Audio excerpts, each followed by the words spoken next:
ಸಮಾಜಕ್ಕೆ ನಾವೇನ್ ಮಾಡಿದ್ವಿ ಅನ್ನೋದು ಮುಖ್ಯ. ಸಮಾಜ ನಮ್ಗೇನ್ ಮಾಡಿದ್ವಿ ಅನ್ನೋದಕ್ಕಿಂತ ಮುಂಚಿತವಾಗಿ ನಾವೆಲ್ಲ ಇವತ್ತು ಸಮಾಜಕ್ಕೆ ಏನ್ ಮಾಡಿದೀವಿ ಅಂತಕ್ಕಂಥದ್ದು ನಾವೆಲ್ಲರೂ ಕೂಡ ಆತ್ಮವನ್ನು ಒಂದ್ಸಲ ವಿಶ್ಲೇಷಣೆ ಮಾಡ್ಕೊಂಡ್ರೆ ಖಂಡಿತ ಇವತ್ತು ಎಲ್ಲರೂ ಕೂಡ ಅಭಿವೃದ್ಧಿ ಆಗ್ಲಿಕ್ಕೆ ಸಾಧ್ಯ. ಮತ್ತೆ ಈ ಜನಾಂಗನ ಕೂಡ ಆರ್ಥಿಕವಾಗಿ, ಶೈಕ್ಷಣಿಕವಾಗಿ, ಸಾಮಾಜಿಕವಾಗಿ, ರಾಜಕೀಯವಾಗಿ ಮೇಲೆ ಬರ್ಲಿಕ್ಕೆ ಸಾಧ್ಯ ಆಗ್ತದೆ. ಆ ನಿಟ್ಟಿನಲ್ಲಿ ಎಲ್ಲರೂ ಕೂಡ ಸಂಘಟಿತರಾಗಬೇಕು ಅಂತಕ್ಕಂಥ ಉದ್ದೇಶದಿಂದ ಇವತ್ತು ಜಯಂತ್ಯೋತ್ಸವವನ್ನ ಎಲ್ಲರೂ ಕೂಡ ಇವತ್ತು ಮುಖಂಡರುಗಳೆಲ್ಲ ಸೇರಿ ಆಚರಿಸಿದ್ದಾರೆ.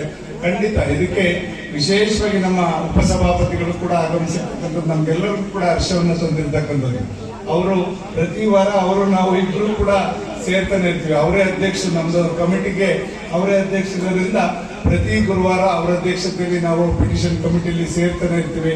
ಇದ್ರ ಬಗ್ಗೆ ನಾವು ಕೂಡ ಚರ್ಚೆ ಮಾಡಿ ಎಲ್ಲ ಈ ಸಮಾಜದ ಅಭಿವೃದ್ಧಿಗೆ ಹಿಂದೆ ರಘುನಾಥ್ ಅವರು ಹೇಳಿದ ರೀತಿಯಲ್ಲಿ ಒಂದು ಜಮೀನನ್ನು ತಗೊಳ್ಳಿಕ್ಕೆ ಒಂದು ಅವಕಾಶವನ್ನ ಮಾಡಿದ್ವಿ. ಅದೀಗ 13 ಗುಂಟೆ ಜಮೀನನ್ನ ಅವ್ರು ತಗೊಂಡಿದ್ದಾರಂತೆ. ಖಂಡಿತ ನಾನು ರುದ್ರಪ್ಪ ಸಾಹೇಬ್ರನ್ನು ಕೂಡ ಈಗ ಮಾತಾಡಿದೆ, ಜಯಚಂದ್ರ ಸಾಹೇಬರು ಕೂಡ ಈಗ ಮಾತಾಡ್ಬೇಕಾದ್ರೆ ಹೇಳಿದ್ರು.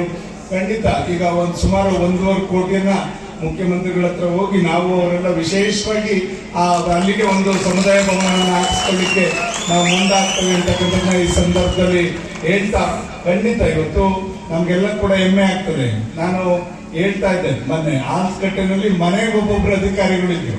ಹಿಂದೆ ಪ್ರತಿಯೊಂದು ಮನೆಯಲ್ಲೂ ಆಲ್ಸ್ಕಟ್ಟೆ ತಾಂಡದಲ್ಲಿ ಒಬ್ಬೊಬ್ರು ಅಧಿಕಾರಿಗಳಿದ್ರು. ಆ ತರ ನೀವು ಎಲ್ಲಾ ಭಾಗದಲ್ಲೂ ಕೂಡ ನೀವು ಶೈಕ್ಷಣಿಕವಾಗಿ ಮುಂದೆ ಬರಬೇಕು. ಎಲ್ಲರೂ ಕೂಡ ಇವತ್ತು ಸರ್ಕಾರದಲ್ಲಾಗ್ಲಿ ಬೇರೆ ರೀತಿಯಲ್ಲಿ ವ್ಯಾವಹಾರಿಕವಾಗಲಿ ತಾವು ಮುಂದೆ ಬರುವಂತದ್ದಾದ್ರೆ ಈಗಿನ ಮಕ್ಕಳ ವಿದ್ಯಾಭ್ಯಾಸಕ್ಕೆ ಹೆಚ್ಚಿನ ಒತ್ತನ್ನು ಕೊಡ್ತಕ್ಕಂಥ ನಿಟ್ಟಿನಲ್ಲಿ ಇವತ್ತೆಲ್ಲ ಇಂಥ ಸಣ್ಣ ಪುಟ್ಟ ಸಮಾಜಗಳು ಮೇಲ್ ಬರ್ತಕ್ಕಂಥ ಕೆಲಸ ಆದ್ರೆ ಖಂಡಿತ ಇವತ್ತು ಈ ಜಾತಿಯನ್ನು ಹೋಗ್ಲಾಡಿಸಿ ಅದಕ್ಕಿಂತ ಮಿಗಿಲಾದ ರೀತಿಯಲ್ಲಿ ಇವತ್ತು ಸಮಾಜದಲ್ಲಿ ಎಲ್ಲರೂ ಕೂಡ ಬದುಕಲಿಕ್ಕೆ ಸಾಧ್ಯ ಆಗ್ತದೆ. ಆ ನಿಟ್ಟಿನಲ್ಲಿ ಶೋಷಣೆಗೆ ಒಳಗಾಗದ ರೀತಿಯಲ್ಲಿ ನಾವೆಲ್ಲರೂ ಕೂಡ ಇವತ್ತು ಸಮಾಜದಲ್ಲಿ ಮುಂದೆ ಬರಬೇಕು. ಇವತ್ತು ನಮ್ಮಲ್ಲಿ ಎಣ್ಣೆಗೆರೆ ಹತ್ರ ಪ್ರತಿ ವರ್ಷನೂ ಕೂಡ ಎಲ್ಲ ಇಡೀ ರಾಜ್ಯದಿಂದ ನಾನಾ ಭಾಗದಿಂದ ಎಲ್ಲ ಭಕ್ತರು ಕೂಡ ಅಲ್ಲಿ ಬಂದು ಅಲ್ಲಿ ಪೂಜೆಯನ್ನು ಸಲ್ಲಿಸ್ತಕ್ಕಂಥದ್ದು, 2 ದಿವಸಗಳ ಕಾಲ ನಡೀತಕ್ಕಂಥ ಜಾತ್ರೆನಲ್ಲಿ ವಿಶೇಷವಾಗಿ ಭಾಗವಹಿಸ್ತಕ್ಕಂಥದ್ದು ಅಂತ ಒಂದು ಕ್ಷೇತ್ರ ನಮ್ದಾಗಿರ್ತಕ್ಕಂಥದ್ದು ನಮ್ಗಾದ್ರೂ ಕೂಡ ಹೆಮ್ಮೆ.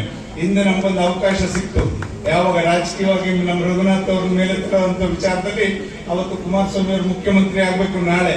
ಆ ಸಂದರ್ಭದಲ್ಲಿ ನಾವು ಜಿಲ್ಲಾ ಪಂಚಾಯತಿ ಅಧ್ಯಕ್ಷ ಆಗ್ಬೇಕು. ಅವಾಗ ರಗಣ್ಣ ಅವ್ರನ್ನ ಮಾಡ್ಲೇಬೇಕು ಅಂತ ಹಠ ಹಿಡಿದ್ರು. ಎಲ್ಲ ನಾನು ಸೋತಿದ್ದೆ. ಅವತ್ತು ಸೋತ್ರ 9 ಜನ ನಮ್ಮ ಜಿಲ್ಲಾ ಪಂಚಾಯತಿ ಅಲ್ಲ MLA ಇದ್ರು JDS ನಲ್ಲಿ. ಆದ್ರೂ ಅವತ್ತು ಹಠ ಮಾಡಿ ಕುಮಾರಸ್ವಾಮಿ ಅವರು ಸುರೇಶ್ ಬಾಬು ನೋವು ಮಾಡಬೇಡಿ ಅಂತ ಒಂದೇ ಒಂದು ಮಾತೇಳಿ ಹೊಟ್ಟವ್ರೆಲ್ಲ ಚೆನ್ನಿಂಗಪ್ಪ ಅವ್ರಿಗೆಲ್ಲ. ಅವತ್ತು ರಘುನಾಥ್ ಅವ್ರನ್ನ ಜಿಲ್ಲಾ ಪಂಚಾಯತಿ ಅಧ್ಯಕ್ಷರು ಮಾಡಿದ್ರು. ಯಾರು ಕೂಡ ಪಿಟಿಕ್ ಅಂದಂಗೆ ಯಾಕೆಂದ್ರೆ ನಾನು ಯಾಕಿದೆ ಹೇಳ್ತಾ ಇದ್ದೀನಿ ಅಂದ್ರೆ ಎಲ್ಲಾ ಜನಗೂ ಕೂಡ ರಾಜಕೀಯವಾಗಿ ಶಕ್ತಿ ಬೇಕು. ಶಕ್ತಿ ಇದ್ರೆ ಖಂಡಿತ ಇವತ್ತು ಒಂದಲ್ಲ ಒಂದು ರೀತಿಯಲ್ಲಿ ಇವತ್ತು ಎಲ್ಲರನ್ನೂ ಕೂಡ ಆರ್ಥಿಕವಾಗಿ, ಶೈಕ್ಷಣಿಕವಾಗಿ ಮೇಲ್ ತರಲಿಕ್ಕೆ ಸಾಧ್ಯ ಆಗ್ತದೆ. ಆ ನಿಟ್ಟಿನಲ್ಲಿ ಇವತ್ತು ಲೋಹಿತಾಬಾಯಿ ಅವರು, ಚೇತನ ಮೇಡಮ್ ಅವರು, ಪ್ರಸನ್ನ ಅವರು, ಮತ್ತೆ ನಮ್ಮ GP ಶ್ರೀಮತಿ ರಘುನಾಯಕರವರು ಮತ್ತೆ ಎಲ್ಲರೂ ಕೂಡ ಇದ್ದಾರೆ. ಖಂಡಿತ ನಮ್ಗೆ ಹೆಮ್ಮೆ ಆಗ್ತದೆ.